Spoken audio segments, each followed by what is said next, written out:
Mga bro, balitaan ko kayo ng isang malupit na balita sa internasyonal na siguradong magpapakilig sa inyo.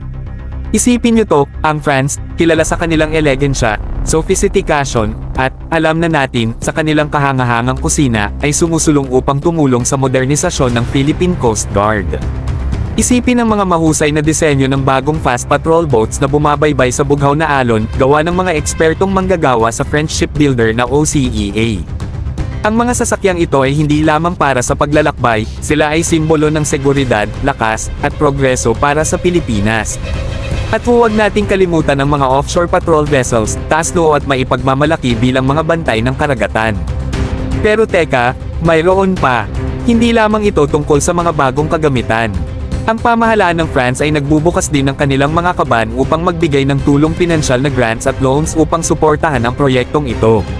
Ngayon, yan ang tinatawag na tunay na pakikipagtulungan sa aksyon. Ito ay tungkol sa mga bansa na nagtutulungan, nagpapalitan ng kanilang mga kaalaman, at nagtataguyod ng tunay na pagbabago sa mundo.